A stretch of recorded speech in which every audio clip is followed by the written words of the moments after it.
In today to talk to you a little bit about the master of your metabolism, which is your thyroid gland.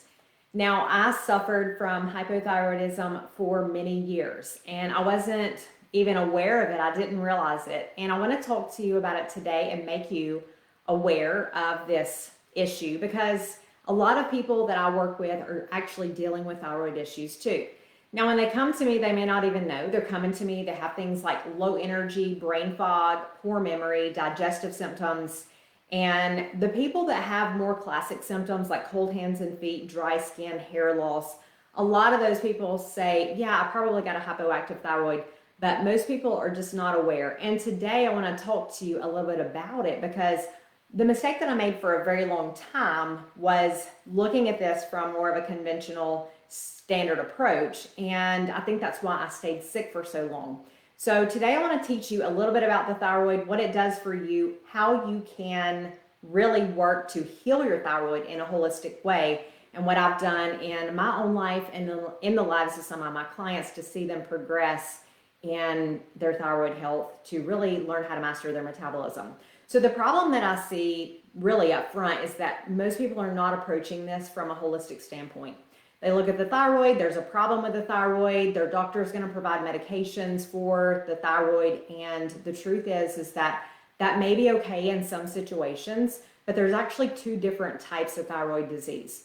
And let's just talk about those, okay? So the first one is a primary thyroid condition. Now this means that there is actually something wrong with your thyroid gland. There's damage. Yes, you can work on lifestyle factors, you can supplement, you can work on deficiencies, you can reduce stress. All those different things are really going to help, but you're truly going to need medical supervision for the rest of your life pretty much. Probably be on medications if you have a primary thyroid condition. What most people are dealing with though is actually a secondary thyroid condition, and a lot of times this is just caused from toxicity in the body. And there may not be damage to the thyroid necessarily, but we have chronic stress, we have inflammation, we have medications that are causing problems. And when we have imbalances in the body, then it's going to negatively impact our thyroid, which is going to negatively impact our metabolism. So if you want to look at this really from a holistic standpoint and where I've had the biggest area of success, no matter what your main issue is, to really help people move forward in their thyroid, their metabolism, their energy, and even if there's an underlying autoimmune condition, is to focus on 4 different areas. And I'm going to tell you exactly what those are today in this video. So here's kind of a summary, and that is that they are your brain, your adrenal glands, your liver, and your gut. So if you have a thyroid issue, then these are some of the areas that you really need to focus on to make sure that you're bringing health into that gland. So let's talk about your brain. Well, your brain is important when it comes to your thyroid health because your thyroid communication actually starts there. So your hypothalamus, which is in your brain, it is going to respond to that low hormone in the body, and it's going to secrete something called thyroid releasing hormone, right? So this is also known as TRH. And this sends signals to your pituitary gland, and it tells you to secrete those thyroid stimulating hormones. So you know this is TSH. So if you go into your doctor's office and they're measuring a TSH, you're probably familiar with that number. And this TSH actually stimulates the thyroid to release thyroid hormones into the bloodstream, and it brings your levels up. But I want you to keep in mind something very specific about this TSH, and that it is not a thyroid marker. It is actually a pituitary marker. So if your doctor is only looking at your TSH to measure the health of your thyroid, then you're not going to receive accurate results, and it's not going to tell you a true picture of what's going on. So looking at the TSH alone really is a shot in the dark when it comes to looking at your thyroid health. So you want to make sure that you're getting a full thyroid panel. And if you know that you have a thyroid condition, then you really want to work with someone who understands how to interpret those labs functionally and optimally.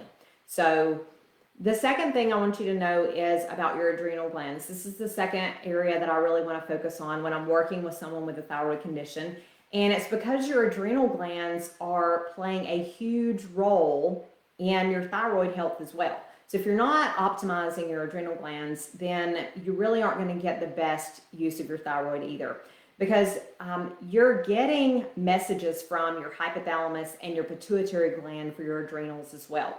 And they're going to help you manage stress, but also they're going to help you regulate your blood sugar and control your mineral levels, which is really, really important when it comes to your metabolism. So the problem with our adrenals is that they are under a lot of stress these days, and everything from mental and emotional stress to physical stress in the environment. This can be internal stressors as well as external stressors. And the adrenals are really, they're responsible for keeping the body in balance. And right now, they're just overstressed. And this is just the nature of the life that we're living, right? And when this happens, we start releasing a lot of cortisol, and the body starts to break down, and it's going to cause your thyroid gland to slow down because it needs to conserve energy. So your big takeaway here is that you must address your stress. You must address your adrenals if you really want optimal thyroid health. So don't miss this just because you may not feel stressed, because that feeling of stress may not, feeling or lack of feeling of stress may not mean that you don't have this environmental stress or this internal toxicity that's actually leading to stress on your adrenal glands. So the third area that I want you to focus on is your liver. So your liver is actually responsible for converting T4, which is your inactive thyroid hormone, to your active form of T3. So if there's a problem with this conversion, then the T3 is going to stay low. The problem with this is that your T3 is what gives your body fuel. You know, if this is low, then you're going to feel sluggish. And your liver, it produces a substance called thyroid binding globulin. And this prevents your thyroid from immediately being absorbed into the cells surrounding your thyroid gland.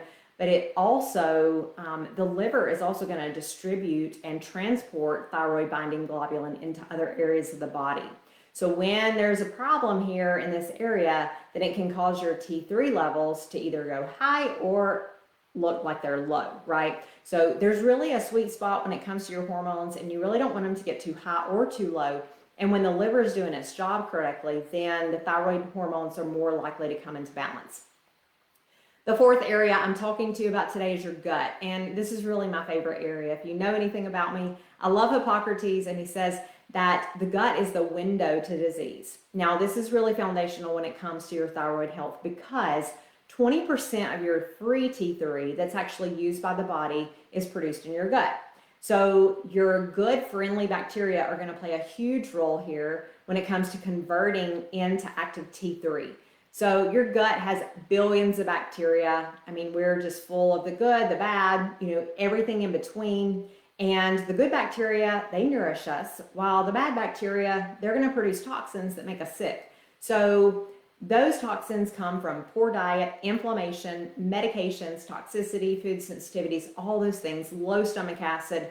Those are actually what causes a problem and makes those bad bacteria really thrive in the gut. It also leads to a condition called leaky gut syndrome, and it allows other toxins and unwanted particles to move into circulation where they don't belong. And it really puts a stress on our immune system, and it causes that inflammatory response throughout the body. So when these proteins spill into circulation where they don't belong, then the body starts to elicit an attack. The problem is that many of these proteins look very similar to our organs. So the body begins to attack specific organ systems. And this is what leads to autoimmunity. And autoimmunity, it never goes away. So while you can live symptom-free with autoimmunity, it is a condition that you got to work on for the rest of your life.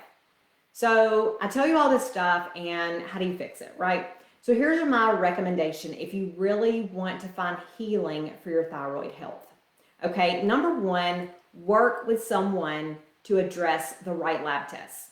So your doctor is likely going to order a lab panel on you, but this is really used to diagnose or treat a specific condition. That is their job. Their job is to diagnose you and give you a medication to help you treat the condition. And those labs that they're running, they may run all the right lab tests or they may not, but sometimes they're not addressing the underlying cause of your disease. But functional practitioners like myself, we've used lab tests to see a really clear picture of what's causing a disease or condition. And the difference is that this allows us to address all the things that are causing and leading to this malfunction in the thyroid and causing these labs to get kind of crazy, right? We're actually looking at things like your brain, your adrenals, your liver, and your gut, all those organs that we talked about today. Number two, you want to throw out those processed foods. You have to get rid of these because these are destroying your thyroid, okay? So fill up on things like grass-fed meats, organ meats, wild-caught fish, healthy fats, all those things like ghee, coconut oil, avocado, they really nourish your brain. And remember, we talked about your brain health. And get in your dark leafy greens, get in your colorful vegetables. These are great antioxidants, and it just keeps the burden off the body so these organs really don't have to work as hard. It can kind of help everything rest because you have everything you need on board to help your body stay in health. Number three, get your sleep. So if you get in bed by 10 o'clock, then you're really going to set yourself up for success. Think about this. The first half of the night is when your body is repaired. The second half of the night is when your brain is repaired. So if you're sleeping all the way through the night, then you're getting full body repair. And number four, eliminate your stress. And I don't just mean emotional stress here because we talked about the physical stress. We talked about internal stress. So internal stress is really going to require that you invest in yourself and you hire a guide to help you out. So I know some of you have been spinning your wheels for years trying to figure out how to get healthy on your own. I know that because I did the same thing and I stayed stuck year after year after year until I really began to look at things in a holistic way. So that's what I encourage you to do. I mean, what other option is there, right? So are you going to spend the next 5 years doing the same thing year after year, getting you nowhere? And what would your life actually look like if you reached your goals? So if you're ready to tackle your thyroid, your metabolism issues, autoimmunity, or any other chronic condition, then I'd love to talk to you and help you strategize a plan. Again, if you have questions about this or anything else, guys, I'm here to support you. Have an amazing day.